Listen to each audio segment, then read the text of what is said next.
নমস্কার দর্শকবৃন্দ, আরএসটিভি লাইভে জ্যোতিষ সমাধানে আমি ডক্টর রাজশাস্ত্রী সকলকে স্বাগত জানাই। দর্শকবৃন্দ, আজকে মহানবমী, দুর্গা নবমী। আজকে একটু বিষাদের দিন, কারণ মা 1 বছর পর বাপের বাড়িতে, তার নিজের বাড়িতে ঘুরতে এসেছেন, কিন্তু আজকেই তার শেষ দিন। আগামীকাল বিজয়া দশমী, অর্থাৎ আবার একটা বিষণ্ণতার ছায়া আমাদের উপর পড়বে বা আমাদের মন খারাপের একটা পালা চলে আসবে। কিন্তু তারপরেও আমাদেরকে আবার নতুন করে চিন্তা ভাবনা করতে হবে এবং মাকে আবার নতুন ভাবে সামনের বছর যাতে আমরা বোধন করতে পারি তার আশায় আমাদেরকে তাকিয়ে থাকতে হবে।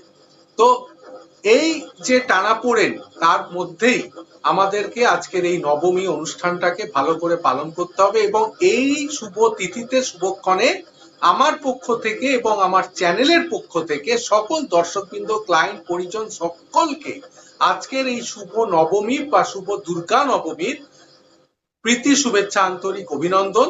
সকলে খুব ভালো থাকবেন, সুখে থাকবেন, সুন্দর থাকবেন, আনন্দ করুন, আনন্দ উপভোগ করুন। মা দুর্গা 1 বছর পর তার নিজের বাড়িতে ঘুরতে এসছেন, তার সঙ্গে আনন্দ করুন। সকলে ভালো থাকুন। নমস্কার, ধন্যবাদ। নমস্কার। আরএসটিভি লাইভের সমস্ত দর্শক বন্ধুদের মহানবমীর অনেক অনেক অনেক প্রীতি, শুভেচ্ছা ও আন্তরিক অভিনন্দন। উৎসবের প্রায় শেষ মুহূর্তে চলে আসে এই মহানবমী তিথিতে, কিন্তু আনন্দের রেশ ভরপুর আমাদের মনে রয়ে গেছে এবং সবাইকে বলবো খুব ভালো করে আজকের দিনটি উদযাপন করুন। যতটা সম্ভব আনন্দ কুড়িয়ে নিন, যাতে আগামী প্রত্যেকটা দিন সেই আনন্দের থেকে একটু একটু করে খরচা করে হাসি মুখে আমরা আবার একটা বছর কাটিয়ে দিতে পারি মায়ের অপেক্ষায়, তার সাথে আরো কিছুটা ভালো কাজ করতে পারি আগামী বছর, যাতে মায়ের জন্য এই পৃথিবীকে আরেকটু সুন্দর করে সাজাতে পারি। সেই ইচ্ছেটা মনে নিয়ে ভালো থাকুন, আনন্দে কাটান আজকের দিন। শুভ মহানবমী।